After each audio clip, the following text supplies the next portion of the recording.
اب جو آخری لفظ لعلکم تشکرون، اب اس کی وضاحت سمجھیے. اور رمضان کے یہ دو پروگرام جب پیرلل ہو جائیں گے، جب دونوں کی پابندی کی جائے گی تو اس کا حاصل کیا ہے؟ اس بات کو سمجھنے کے لیے سب سے پہلے آپ اس کو سمجھیے کہ جسے ہم خود ہی کہہ رہے تھے، جسے ہم سیلف کہہ رہے تھے، اپنی انا کو مضبوط کرنا، سیلف کنٹرول، ایگو جو ہے وہ پوری طرح قابو یافتہ ہو اڈ اور لبیڈو پر، اصل میں اس سے مراد کیا ہے؟ اس پر میں نے تفصیل سے بحث کی ہے عظمت صوم نامی اپنے کتابچے میں. ویسے یہ ہے کہ وہ مشکل ہے، ذرا فلسفیانہ اس کا انداز ہے، لیکن یہ ہے کہ وہی باتیں آسان الفاظ میں جو دوسرا کتاب چاہے عظمت سیام و قیام رمضان مبارک، وہ آسان ہے. اگرچہ یہ دونوں بہت ہی محدود تعداد میں ہمارے پاس ہیں، لیکن یہ کہ میں نے ذکر کر دیا، جو حضرات لینا چاہیں وہ لے لیں. لیکن یہ ہے کہ اس میں اصل پس منظر کیا ہے؟ دیکھیے، ہمارا جو وجود ہے انسان کا، یہ کمپوزٹ ہے، مرکب ہے. ہمارے دو وجود ہیں جو جوڑ دیے گئے ہیں. کیسے جوڑ دیے گئے ہم نہیں جانتے، لیکن ہے دو وجود. ایک وجود حیوانی ہے، میں نے عرض کیا تھا پہلے ہی، ہر انسان ایک حیوان بھی ہے مکمل، سارے حیوانی تقاضے ہمارے اندر بھی ہیں. لیکن حیوان اور انسان میں بنیادی فرق یہ ہے کہ انسان کا جو اصل وجود ہے وہ روحانی ہے. اس روحانی وجود کی وجہ سے انسان کا وہ مقام ہوا کہ تمام فرشتوں کو اس کو سجدہ کرنے کا حکم دیا گیا. فَإِذَا سَوَّيْتُهُ وَنَفَخْتُ فِيهِ مِن رُوحِي فَقَعُوا لَهُ سَاجِدِينَ. فرشتوں سے کہہ دیا گیا تھا کہ میں ایک بشر پیدا کرنے والا ہوں مٹی سے. جب میں اسے پیدا کر لوں اور اس کی ناک پلک سنوار دوں، دو پلک درست کر دوں، تو پھر اس کے سامنے اور اس میں اپنی روح میں سے پھونک دوں تو گر پڑنا اس کے سامنے سجدے. حیوان انسان اور انسان روحانی، یہ دونوں مل کر اب آدم بنے ہیں. نمبر دو، اس حیوان انسان کا وجود زمین سے ہے، مٹی سے پیدا کی، مٹی سے، گارے سے، تین لازم سے، چکچکانے والے گارے سے، وہ جس میں کہ بدبو پیدا ہو جائے، یہ ساری باتیں کہی گئی ہیں. اور سائنس بھی کہتی ہے مٹی سے پیدا ہوئے. کیسے پیدا ہوئے اس میں اختلاف ہے، لیکن یہ کہ ہے مٹی ہماری اوریجن، قرآن بھی کہتا ہے اور سائنس بھی کہتی ہے. اور ہمارے وجود کو جب وہ تھک جائے، مزمحل ہو جائے، اس کی انرجی کم ہو جائے، تو اس کے لیے جو غذا ہے، جو تقویت ہے، وہ بھی ساری زمین سے آ رہی ہے. آپ نے پھل کھائے، آپ نے گندم کھائی، آپ نے چاول کہاں سے آ رہے ہیں؟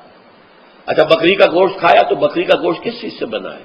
اس نے گھاس کھائی ہے، اس نے پتے کھائے ہیں، وہیں سے تو بنا ہے نا.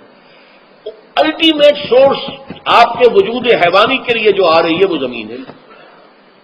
وجود روحانی کو بھی تقویت کی ضرورت ہے، وہ بھی مزمحل ہوتی ہے، کمزور ہو جاتی ہے. خاص طور پر جبکہ وجود حیوانی کا اس پر غلبہ ہو جائے، تب تو یوں سمجھیے کہ وہ بالکل بے ہوش ہو کر موت کے قریب پہنچ جاتی ہے. اس کی تقویت، اس کی غذا وہیں سے آئی ہے، یہاں سے روح آئی ہے. وہ کلام ربانی ہے، روح ربانی. نفخت فیہ من روحی، من روحی، من روحی، میں پھونک دوں اس میں اپنی روح میں سے. روح کا تعلق ذات باری تعالیٰ کے ساتھ ہے. اسی طرح کلام ربانی کہاں سے آیا ہے؟ اللہ تعالیٰ کے پاس سے آیا ہے. یہ اس کی تقویت کا ذریعہ ہے. اب عام حالات میں کیا ہوتا ہے؟ ہمارا یہ وجود حیوانی چھایا ہوا ہے ہمارے وجود کے اوپر. بیچاری روح جو ہے دبی رہتی ہے، پسی رہتی ہے. اگر خدا نے واسطہ ہم گناہ گار بھی ہیں، گناہ پر گناہ کا ارتکاب کر رہے ہیں، تو وہ روح جو ہے وہ قلب کے آئینے شیشے کے اندر ہے. فیہا مصباح، المصباح فی زجاجہ، الزجاجہ تو کانہا کوکب دری. قلب جو ہے شیشے کے مانند ہے جس کے اندر روح کا چراغ جل رہا ہے. اب اگر یہ اوپر جو شیشہ ہے اس پر دھواں آ گیا، لالٹین کی چمنی پر دھواں آ گیا، تو روشنی باہر تو جائے گی. اگر انسان گناہ کرتا ہے تو قلب پر رین، زنگ آ جاتا ہے، یا حضور نے فرمایا ایک داغ لگ جاتا ہے. اور گناہ کرتا ہے اور داغ لگتا ہے، اور گناہ کرتا ہے اور داغ، یہاں تک کہ بالآخر پورا قلب سیاہ ہو جاتا ہے. اب وہ روح اندر بند ہو گئی، وہ دفن ہو گئی. اس کے لیے اب ضروری ہے کہ اب ایک پروگرام ایسا دیا جائے جو ریورس ہو جائے. دن میں روزہ رکھواؤ تاکہ وہ جو اینیمل انسٹنکٹس ہے وہ دبے. تو جب یہ وزن جو ہے اس کے اوپر کم ہوگا تو کچھ سائی آف ریلیف اسے ملے گی. جیسے بے ہوش آدمی پڑا ہے، اسے کچھ ہلکا سا ہوش آ رہا ہے، آپ نے پانی کے کچھ چھینٹے دیے، اس کے بعد آپ نے رات کو کھڑے ہو کر قرآن کے انوار کو اتارا، بارش برس رہی ہے روح انسانی کے اوپر، قلب روحانی قلب انسانی کے اوپر، جس میں کہ وہ روح جو ہے وہ دفن ہے، وہ زندہ ہوگی اثر نو، ہوش میں آئے گی. اور ہوش میں آئے گی تو دو کام ہوں گے. ایک تو اسے قرآن کی عظمت کا احساس ہوگا، یہ قرآن میری حیات تازہ کا ذریعہ بنا ہے. میں دب گئی تھی، میں پس گئی تھی، میں بے ہوش تھی، میں نیند مردہ تھی. اس قرآن کی بارش نے، یہ ترشح جو ہوا ہے مجھ پر، اس نے مجھے حیات تازہ عطا فرمائی. یہ جو قدر کا احساس ہوگا قرآن کا، لعلکم تشکرون، تاکہ تم قرآن کی عظمت سے واقف ہو جاؤ. ایک انسان بھوک کی وجہ سے اس کا شوگر لیول اتنا گر گیا کہ بے ہوش پڑا ہوا. اب ظاہر بات ہے کہ آپ اسے کچھ پانی کے چھینٹے دیں گے تو کچھ ہوش میں آئے گا، پھر غذا دیں گے تو اب وہ پوری توانائی پر آئے گا، تو معلوم ہوگا اسے اس غذا کی کیا قدر و قیمت ہے. اگر آپ کو بھوک ہی نہیں لگتی تو غذا بے معنی ہے. پیاس ہی نہ لگے تو آپ کو کیا معلوم کہ اس پانی کے اندر کتنی بڑی عظمت ہے، یہ میرے لیے کتنا بڑا انعام و احسان ہے اللہ کا. وہ تو پیاس پر جان پر بنی ہوئی ہو، اور پیاس اس وقت آپ کو ایک گھونٹ پانی کوئی دے دے تو آپ کو معلوم ہوگا دنیا و مافیا سے بڑھ کر ہے یہ ایک گھونٹ پانی جو مجھے ملا ہے. اسی طرح جب روح دبی ہوئی تھی حیوانی وجود کے بوجھ تلے، جبکہ وہ نیم خوابیدہ یا نیم بے ہوش یا بالکل بے ہوش تھی، وہ دن میں تو روزہ رکھ کر اس پر سے حیوانی وجود کا وزن کم کیا گیا، اسے ریلیف ملی. رات کو قرآن مجید کے انوار و برکات اس میں جذب کیے گئے تو اس کو پوری توانائی حاصل ہوئی. اس پوری توانائی کا پہلا نتیجہ تشکر، قرآن کا شکر. الحمدللہ الذی انزل علی عبدہ الکتاب ولم یجعل لہ عوجا. پھر وہ قلب کی گہرائیوں سے نکلے گا. سارا شکر اس اللہ کے لیے جس نے اپنے بندے پر صلی اللہ علیہ وسلم کتاب نازل کی اور اس میں کوئی کنجی نہیں رکھی، کسی طرح کی ایج پیچ نہیں. یا تبارک الذی نزل الفرقان علی عبدہ لیکون للعالمین نصیرا. بڑی بابرکت ہے وہ ذات جس نے اپنے بندے پر فرقان نازل فرمایا تاکہ وہ تمام جہان والوں کے لیے نذیر اور خبردار کرنے والا بن جائے. یہ قرآن کی عظمت کا احساس. اور ظاہر بات ہے جس قدر کسی نعمت کی قدر و قیمت کا احساس ہوگا اسی قدر تو آپ شکر ادا کریں گے. اگر آپ نے کسی بچے کے ہاتھ پر ہیرا رکھ دیا، اسے کیا پتا یہ ہیرا کس بلا کا نام ہوتا ہے، وہ سمجھے گا کانچ کا ٹکڑا ہے. لیکن اگر کوئی واقعتاً کوئی جوہر شناس ہو، جوہری ہو، اس کو آپ ہیرا دیں گے تو اسے معلوم ہے کہ مجھے کیا چیز دی گئی ہے. اس کے اندر جو شکر پیدا ہوگا وہ اس بچے کے اندر تو نہیں پیدا ہو سکتا جسے معلوم ہی نہیں. تو قرآن مجید کی اصل عظمت سے انسان واقف کب ہوگا؟ جبکہ اس کے ذریعے سے اس کی روح کو ایک حیات تازہ مل جائے اور اس طرح وہ پروگرام ریورس ہو جائے جو عام طور پر چل رہا تھا. ساری توجہ اپنے جسم پر، اس کے تقاضوں پر. جسم میں تھوڑی سی پھنسی نکل آئی ہے، بھاگ رہے دوڑ رہے ہیں اس کے علاج کے لیے. کوئی اور مرض لاحق ہو گیا، بھاگ رہے ہیں دوڑ رہے ہیں اس کے علاج کے لیے، بڑی بڑی فیسیں بھی دے رہے ہیں. ساری جسم کی پرواہ ہے نا. روزانہ نہا رہے ہیں اور اچھے سے اچھا صابن لا کر نہا رہے ہیں، وہ جسم کی پرواہ ہے نا، اس کی دیکھ بھال ہے. روح کی طرف توجہ ہی نہیں. یہ ہے وہ بات جو کہی گئی ہے سورہ حشر میں، جسے علامہ اقبال نے پھر اپنے فلسفہ خودی کی اساس اور سورس قرار دیا ہے. وَلَا تَكُونُوا كَالَّذِينَ نَسُوا اللَّهَ فَأَنسَاهُمْ أَنفُسَهُمْ أُولَٰئِكَ هُمُ الْفَاسِقُونَ. دیکھو اے مسلمانوں، ان لوگوں کے مانند نہ ہو جانا جنہوں نے اللہ کو بھلا دیا تو اللہ نے انہیں اپنے آپ سے غافل کر دیا، اور یہی لوگ فاسق و فاجر ہیں. یہ سوال پیدا ہوتا ہے کہ انسان اپنے آپ سے کہاں غافل ہوتا ہے؟ کیا اپنے وجود حیوانی سے غافل ہوتا ہے؟ کیا بھوک لگتی ہے تو وہ ادھر ادھر منہ نہیں مارتا، غذا کو حاصل کرنے کے لیے کوشش نہیں کرتا؟ پیاس لگتی ہے تو کیا پانی یا کوئی اور مشروب تلاش نہیں کرتا؟ کوئی بیماری لاحق ہوتی ہے تو کیا اس کے علاج کی طرف توجہ نہیں کرتا؟ اسے آرام کی حاجت ہوتی ہے تو آرام نہیں لیتا؟ اپنے اس وجود سے تو غافل نہیں. کون سے وجود سے غافل ہوا ہے؟ وہ روحانی وجود سے غافل ہے. بھول گیا کہ میرے اندر روحانی وجود بھی ہے اور اس کا تعلق ذات باری تعالیٰ کے ساتھ ہے. اس نے سمجھا کہ میں بس حیوان ہوں، نرا حیوان ہوں، اپنے اس وجود کی اصل حقیقت ہی سے بے خبر، غافل. چنانچہ آج کے دور کا سب سے بڑا المیہ کیا ہے؟ ڈارون کے نظریے کے جو اثرات پیدا ہوئے ہماری معاشرت پر، ہماری سوچ پر، ہمارے فکر پر، ہمارے فلسفے پر، ہماری سوشولوجی پر، وہ کیا ہے کہ ہم بھی نرے حیوان ہیں. اللہ اللہ خیر سلم. یہ سب سے بڑی محرومی ہے اس دور کی کہ انسان اپنے اصل شرف سے خود ہی مستعفی ہو گیا. ہمارا کوئی وجود ہے ہی نہیں، روحانی وغیرہ، روح کسے کہتے ہیں ہم نہیں جانتے، بس یہ جسم ہے. ہم اللہ کو نہیں جانتے کون ہے کون نہیں ہے، ہوگا ہم تو اس کائنات کو جانتے ہیں. ہم روح سے واقف نہیں، ہم تو اپنے جسم کو واقف ہیں.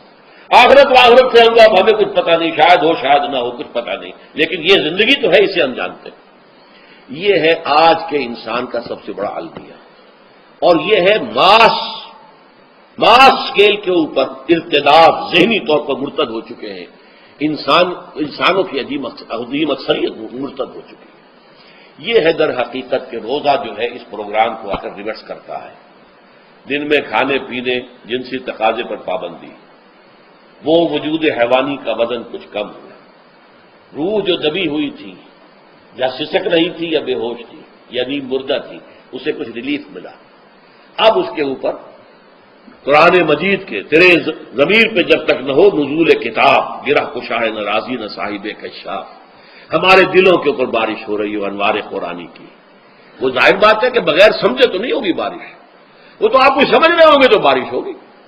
ورنہ تو یہ ہے کہ ٹھیک ہے، میں پہلے بھی عرض کر چکا ہوں، آپ کو ثواب تو ملے گا، لیکن یہ ہے کہ وہ اصل مقصد قرآن کی عظمت کا قلب کی گہرائیوں سے اعتراف جو ہے، اور اس پر اللہ کا شکر تو ادا ہوگا. لعلکم تشکرون، جبکہ قرآن مجید جو ہے آپ کے قلب کے اوپر نازل ہے، اس کا مفہوم نازل ہے.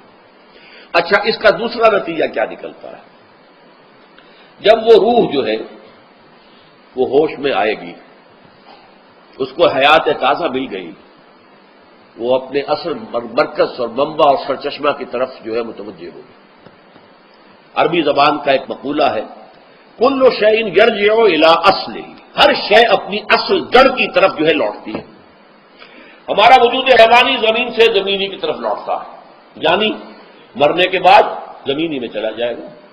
اور نمبر دو، دنیا میں بھی زمینی خواہشات، زمینی تمنائیں، آرزوئیں وہ ہیں. ولکنہ اخلد الی الارض، جیسے کہ سورہ وہ کہا گیا ہے بلعام بن باعورہ کے بارے میں سورہ اعراف میں، وہ تو زمین ہی کی طرف دھنستا چلا گیا. ہماری روح کا منبع اور سرچشمہ ذات باری تعالیٰ ہے، وہ امر رب ہے، لہذا فوراً انسان اپنے رب کی طرف متوجہ ہوتا ہے. یہ اللہ کی طرف متوجہ ہو جانا اور پھر اس سے ہم کلام ہونا اور اس سے دعا کرنا، یہ ہے روزے کا اصل مقصد. جب صیام اور قیام رمضان مبارک کا دوہرا پروگرام ہوگا تو روح انسانی یا انسان کا حیوانی وجود اپنے مرکز کی طرف مائل پرواز تھا. حسن، اس کو کہہ لیجئے اپنے مرکز کی طرف مائل پرواز ہے. روح ہر شے اپنے اصل کی طرف لوٹتی ہے، لہذا یہ اللہ کی طرف متوجہ ہوگی. یہ اللہ تعالیٰ کی طرف متوجہ ہونے کا معاملہ دنیا میں رہا ہے کہ لوگ کہیں جنگلوں میں جا کر تپسیاں کر کے، غاروں میں بیٹھ کے، بڑی بڑی ریاستیں کر کے کیا چاہتے تھے؟ مجھ کو ہے تیری جستجو، مجھ کو تیری تلاش ہے. خالق میرے کہاں ہے تو، مجھ کو تیری تلاش ہے. میں نے یہ نظم جو ہے تقریباً 6 سال جو ہے ہر روز صبح، ہمارا جو ہائی اسکول تھا اس میں جو صبح پریئر ہوتی تھی، لوگ سب جمع ہوتے تھے، پورا اسکول جو ہے اس کے ہمارے طلبا، تو یہ نظم جو ہے پڑھی جاتی تھی. مجھ کو ہے تیری جستجو، مجھ کو تیری تلاش ہے. خالق میرے کہاں ہے تو، مجھ کو تیری تلاش ہے. روح انسانی چاہتی ہے اللہ کا تقرب، اللہ کے قریب ہونا، اللہ سے رشتہ استوار کرنا. یہ وجود حیوانی حائل ہے اس کے راستے میں. یہ حیات دنیاوی اس کے لیے پنجرا بن گئی ہے. اس روح کے لیے یہ ایک در حقیقت ایک قید خانہ ہے. جیسے کہ حضور نے فرمایا کہ دنیا سجن المومن و جنت الکافر، مومن کے حق میں یہ دنیا قید خانہ ہے. اس کی روح جو ہے یہاں آ کر اس جسد حیوانی کے اندر جو ہے وہ دفن ہو گئی ہے، قید خانہ ہے، اس پنجرے میں بند ہو گئی. تو لیکن وہ کافر کے لیے یہی بار و بہار ہے، یہی پر عیش کرنے ہیں، یہی پر بدلے لوٹنے ہیں. تو اس سے در حقیقت ریلیف ملتا ہے تو انسان متوجہ ہوتا ہے اللہ کی طرف اور دعا کرتا ہے، اللہ سے ہم کلام ہوتا ہے. یہ ہے در حقیقت روزے اور رمضان کا جو دوسرا نتیجہ نکلتا ہے اور بلند ترین نتیجہ ہے. اس کا ذکر ہے آیت نمبر 4 میں، اور یہ کہ بہت سے لوگ ایسے ہیں جو قرآن مجید میں نظم کے بہت قائل ہیں، لیکن میں حیران ہوں کہ اس نظم کے اندر اس کے ربط اور رشتے کو وہ تلاش کرنے سے قاصر رہے۔ وَإِذَا سَأَلَكَ عِبَادِي عَنِّي فَإِنِّي قَرِيبٌ، جب روح بیدار ہو جائے گی، اسے حیات تازہ ملے گی، تو اے نبی میرے بندے جب آپ سے پوچھیں میرے بارے میں، وہ میرا تقرب چاہتے ہیں، میرا قرب چاہتے ہیں، وہ چاہتے ہیں مجھ سے ہم کلام ہونا، وہ چاہتے ہیں کہ مجھے ان کے ساتھ، ان کو میرے ساتھ ایک نسبت مل جائے۔ وَإِذَا سَأَلَكَ عِبَادِي عَنِّي فَإِنِّي قَرِيبٌ، انہیں بتا دیجیے میں قریب ہی ہوں، میں دور نہیں ہوں۔ اور آیا ہے سورہ قاف میں نحن اقرب الیہ من حبل الورید، جو شہ رگ ہے انسان کی اس سے بھی زیادہ قریب ہوں میں اس سے۔ نوٹ کیجئے کیسے اس کی روح کا تعلق میری ذات کے ساتھ ہے براہ راست۔ اس کی مثال بھی میں دے چکا ہوں کئی اپنی کتابوں کے اندر، عظمت صوم نامی کتاب کا پڑھیں گے، جو حضرات بھی سمجھ سکے پوری طرح اس کو، اس کے اندر یہ بات بیان ہوئی۔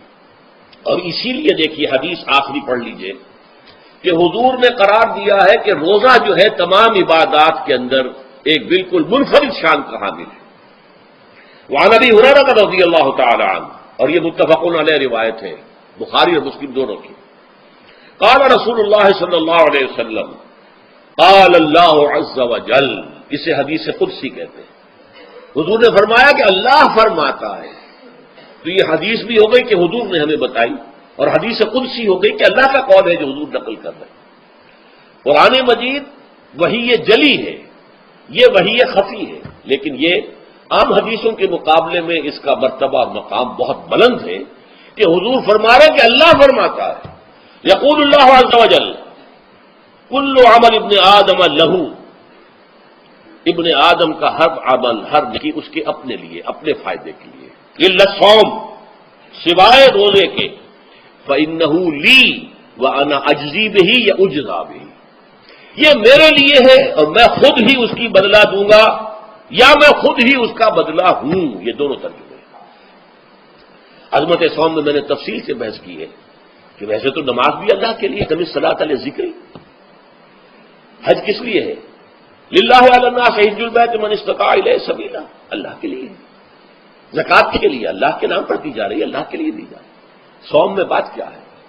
صوم میں اصل چیز ملحوظ کیا ہے؟ روح انسانی کو تازہ کرنا، زندہ کرنا، اس کی حیات تازہ کا بندوبست کرنا، اور روح کا تعلق ذات باری تعالیٰ کے ساتھ ہے۔ اس تعلق کی مثال یوں سمجھیے جیسے ہمیں معلوم ہے سورج کا فاصلہ ہم سے کتنا ہے، کروڑ میل، لیکن سورج کی کرن جو وہاں سے چل کر یہاں تک پہنچی ہے، کیا اس کا تعلق سورج سے منقطع ہے؟ سورج کے ساتھ تو تعلق قائم ہے۔ اسی طرح روح انسانی ذات باری تعالیٰ سے بہت دور آ کر کہہ لیجئے ہمارے وجود کے اندر آ گئی، ہمارے قلب کے اندر متمکن ہو گئی، لیکن کیا اس کا تعلق اللہ کی ذات سے منقطع ہے؟ نہیں، لیکن یہ روح ہی اگر مطمئن ہو گئی تو تعلق منقطع ہو جائے گا، اس لیے کہ اس روح کے اندر جان نہیں رہی۔ یہ روح تازہ ہوگی تو اس کا تعلق اللہ کی ذات کے ساتھ اثر نو استوار ہو جائے گا۔ اس لیے یہ کہا یہ میرے لیے، الا الصوم فإنہ لی، یہ میرے لیے، وأنا اجزی بہ یا اجزا بہ، میں خود ہی اس کا بدلہ دوں گا یا خود ہی اس کی جزا ہوں، خود ہی اس کی جزا ہوں۔ اللہ کے اس بندے کا تعلق میرے ساتھ ایسا قائم ہو جائے گا کہ گویا کہ اسے میں مل گیا، اور میرا یہ مل جانا ہی در حقیقت انسانیت کی معراج ہے۔ اور دعا کے بارے میں جان لیجئے کہ حضور نے فرمایا الدعاء مخ العبادہ، دعا جو ہے عبادت کا اصل جوہر ہے، لب لباب ہے، اور یہ بھی کہا الدعاء هو العبادہ، دعا ہی اصل عبادت ہے، دعا ہی اصل عبادت، دعا جو ہے وہ روح ہے اس کی۔ اور علامہ اقبال نے اپنے لیکچرز میں جو یہ خطبہ رکھا ہے اس موضوع کے لیے، میننگ آف پریئر ان اسلام، بڑا عظیم ہے۔ اس نے جو نقشہ کھینچا ہے کہ یہ پریئر کیا ہے؟ انائے صغیر، یہ ایگو میرا، میری انا، میری خودی، انائے صغیر، انائے کبیر کے روبرو آتی، انائے کبیر اللہ، اننی انا اللہ لا الہ الا انا، یہ انا، انائے کبیر، اللہ کی انا، وہ عظیم انا، اور یہ چھوٹی سی محدود سی انا، تو ہے محیط بے کراں، میں ہوں ذرا سی آبجو، یا مجھے ہم کنار کر یا مجھے بے کنار کر۔ اقبال نے پتہ نہیں کس جگہ کس کیفیت میں ڈوب کر یہ شعر کہا ہے۔ اے اللہ تو ایک ایسے سمندر کے مانند ہے کہ جس کا کنارہ ہی نہیں ہے۔ اب میں چھوٹی سی ایک پانی کی ایک چھوٹی سی ندی ہوں، آبجو ہوں چھوٹی سی، اب کیا شکل ہے؟ یا تو مجھے اپنے آپ میں ملا لے تاکہ میں بھی ناپیدا کنار ہو جاؤں۔ دریائے سندھ کا پانی جب سمندر میں گر جاتا تو سمندر ہی بن جاتا، اور یا پھر مجھے بھی بے کنار کر دے، میری وجود بھی اتنی وسعت دے دے کہ کوئی کنارہ نہ رہے۔ اب یہ کیا اس نے سمجھا، کیا کہا، لیکن میں نے وہی انائے کبیر انائے صغیر۔ ایک ہے نماز ہم پڑھ لیتے ہیں، آپ نے سارا پڑھ لیا، سارا تعدیل ارکان بھی کر لی، لیکن اگر آپ کا اللہ کے ساتھ ڈائریکٹ کمیونین اور ڈائریکٹ کمیونیکیشن قائم نہیں ہوا تو نماز، جس کو کہ کہا گیا کہ الصلاۃ معراج المومنین، جو قرب حضور کو حاصل ہوا معراج میں، وہ ایک بندہ مومن دنیا میں رہتے ہوئے حاصل کر سکتا ہے نماز میں، اگر اس کی روح جو ہے واقعتاً ہم کا نام ہو رہی ہو الحمدللہ رب العالمین الرحمن الرحیم مالک یوم الدین اہدنا الصراط المستقیم ایاک نعبد و اگر ہم واقعتاً ایسے کہہ رہے ہوں کہ ہمیں احساس ہو کہ ہم اللہ کے حضور میں حاضر ہیں اور عرض کر رہے ہیں، سجدہ کریں تو حدیث میں آتا ہے کہ ایسے محسوس ہو کہ گویا کہ میں نے اپنا سر اللہ کے قدموں میں رکھ دیا ہے، یہ ہے نماز۔ اب جو گفتگو ہو رہی ہے یہ ہم کلامی ہے، الصلاۃ معراج المومنین، اہل ایمان کے حق میں یہ نماز جو ہے یہ معراج کے درجے میں، لیکن یہ نماز کیسے نصیب ہوگی اگر روح سوئی ہوئی ہے، دبی ہوئی ہے، پسی ہوئی ہے، مزمحل ہے یا مردہ ہے؟ یہ نماز کیسے آتی ہوگی؟ چاہے آپ پانچوں وقت کی نماز پڑھ رہے ہو، چاہے آپ نے ہیبٹ بنا لیا ہو نماز کو، چاہے کچھ بھی ہو گیا ہو، لیکن یہ کہ جب تک وہ روح بیدار نہ ہو، جب تک ہم کلامی نہ ہو، افلاق سے آتا ہے نالوں کا جواب آخر، اٹھتے ہیں حجاب آخر، کرتے ہیں خطاب آخر، جب تک یہ نہ ہو، جیسے کہ میں ایک حدیث قدسی انشاءاللہ آج سناؤں گا سورہ فاتحہ کے ضمن میں، کہ اللہ تعالیٰ کے سامنے جب کھڑا ہو کر انسان جب کہتا انی وجہت وجہی للذی فطر السماوات والارض حنیفا، دائیں بائیں سے بالکل اپنا تعلق کاٹ کر میں نے اپنا رخ کر لیا ہے اس اللہ کی طرف جس نے آسمانوں اور زمین کو پیدا کیا۔ اب یہ توجہ وجہ تو اگر یہ تو ہے چہرہ تو ہم نے کر دیا خانہ کعبہ کی طرف، اندر سے ہماری روح متوجہ نہیں ہوئی، وہ سوئی پڑی، اسے پتہ ہی کچھ نہیں کہ کیا ہو رہا ہے، تو اس صورت میں وہ کیا ہے؟ ظاہری بات تو پوری ہو گئی، نماز کا ثواب ہو جائے گا، فرض کی ادائیگی کا ثواب مل جائے گا، لیکن وہ اصل نماز تو حاصل نہیں ہوگی۔ یہ ہے وہ بات کہ وَإِذَا سَأَلَكَ عِبَادِي عَنِّي فَإِنِّي قَرِيبٌ، اے نبی جب میرے بندوں کی روحیں بیدار ہو جائیں، توانا ہو جائیں، حیات تازہ سے وہ ہم کنار ہو جائیں، اور پھر وہ میرے بارے میں پوچھیں، وہ میرا تقرب حاصل کرنا چاہتے ہیں، تو اب آپ سے پوچھیں تو کہیے میں قریب ہوں۔ اجیب دعوت الداع اذا دعان، یہ ہے وہ دعا، میں ہر پکارنے والے کی پکار، ہر دعا کرنے والے کی دعا کو سنتا ہوں، قبول کرتا ہوں، جواب دیتا ہوں جہاں کہیں بھی مجھے پکارے۔ اذا دعان، اس میں در حقیقت وہ مفہوم آ گیا ہے دیر اینڈ دین، ویئر ایور، آپ اپنے گھر میں ہو کر پکاریں اللہ کو، آپ بستر پر لیٹے ہوئے پکاریں اللہ کو، الذین یذکرون اللہ قیاما وقعودا وعلی جنوبہم، ہاں ٹھیک ہے، بعض مقامات بعض اوقات قبول دعا کے لیے زیادہ سازگار ہیں، حرم میں جا کر دعا مانگی جائے، اور منا میں عرفات میں خاص طور پر، جبل رحمت پر خاص طور پر، ملتزم جو ہے کعبے کا اس پر خاص طور پر، وہ ایام بھی ہے خاص، لیکن یہ نہیں ہے کہ بقیہ دنوں میں آپ کے اور اللہ کے درمیان کو بڑا فاصلہ ہے۔ یہ سارا دنیا میں مشرکانہ نظاموں نے تصور پیدا کیا، اللہ تو دور ہے دور ہے دور ہے، پاک ہے پاک ہے پاک، تم ناپاک ہو ناپاک ہو ناپاک ہو، اور تم تو بڑی پستی میں پڑے ہو، تم اللہ سے براہ راست ہم کلام نہیں ہو سکتے۔ کوئی درمیانی چاہیے، کوئی لنکس چاہیے، کوئی پجاری ہوگا، کوئی پروہت ہوگا، کوئی پنڈت ہوگا، کوئی پیر ہوگا، کوئی پادری ہوگا، کوئی پوپ ہوگا، اس کے ذریعے سے تم اللہ سے ہم کلام ہو، خود نہیں۔ اور جب ذریعے بیچ میں آ گئے تو ان کی مٹھی گرم کرو، ان کی چاپلوس کرو، ان کو بھی جو ہے چادریں چڑھاؤ، کو نذرانے پیش کرو، یہ ہے بدترین ایکسپلائٹیشن جو مذہب کے ذریعے سے نوع انسانی کی ہوئی ہے۔ یہ دو ایکسپلائٹیشن دنیا میں ہوئی ہے تاریخ انسانی میں، ایک بادشاہوں کی طرف سے، خراج دو ہمیں، محنت تم کرو گے کھیت میں، آدھا حصہ ہمارے پاس آئے گا، ہم عیش کریں گے، ہم اسٹینڈنگ آربیز رکھیں گے تاکہ ذرا تم بغاوت کو تمہارا سر کچل دیا جائے۔ یہ ایکسپلائٹیشن بدترین، مانگنے والا گدھا ہے، صدقہ مانگے یا خراج۔ دوسری طرف ہم بادشاہ ہیں، ہم چندر بنسی سورج بنسی خاندان ہیں، ہم راجپوت ہیں، حکومت کرنا ہمارا حق ہے۔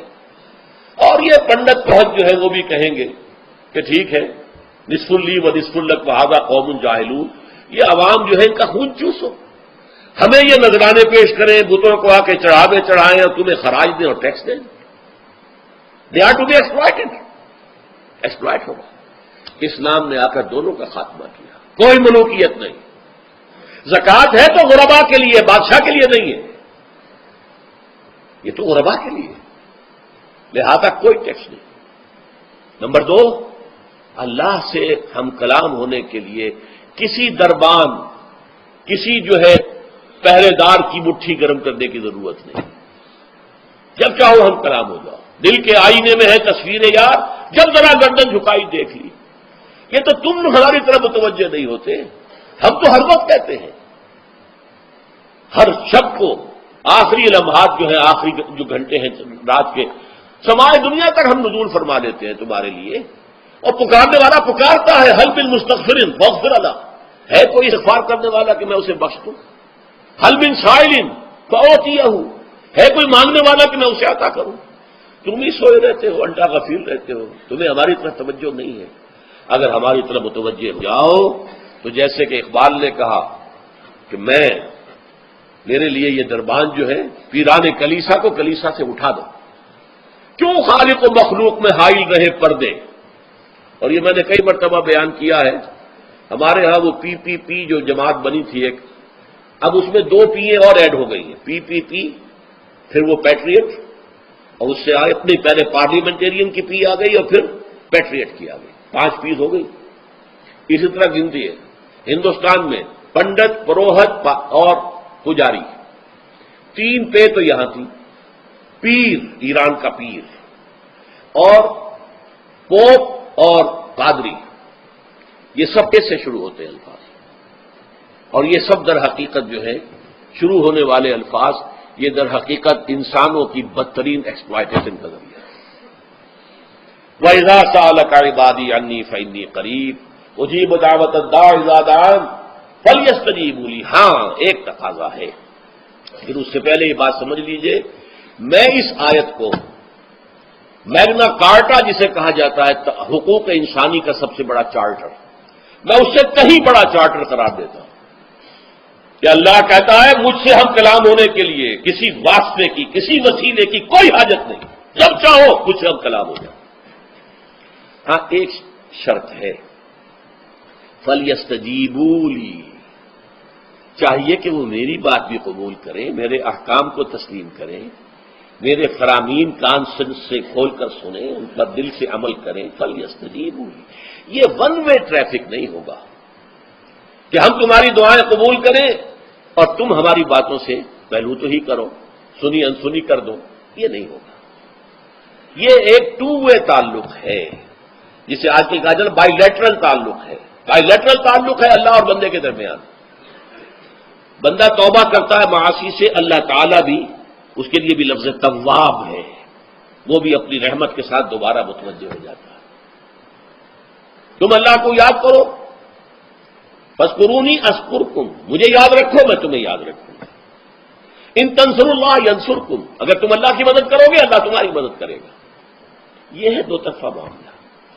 اسی طریقے سے تم چاہتے ہو کہ میں تمہاری دعائیں قبول کروں، اجیب دعوت الداعی اذا دعان، میں ہر پکارنے والے کی پکار کو سنتا ہوں جب اور جہاں، ویئر اینڈ وین وہ مجھے پکارے، لیکن لازم ہے فلیستجیبوا لی، وہ بھی میرا کہنا مانے، میرے فرامین کو کھلے کانوں سنے اور تہہ دل سے اس پر عمل کرے، ولیؤمنوا بی، اور مجھ پر ایمان پختہ رکھے۔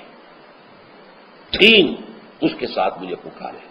لعلہم یرشدون، اب یہ سب سے بڑا لفظ آ گیا تاکہ انہیں رشد حاصل ہو جائے. رشد، فوز، فلاح، رشد، یہ کئی الفاظ ہیں. فوز، فائز، فلاح، مفلحون.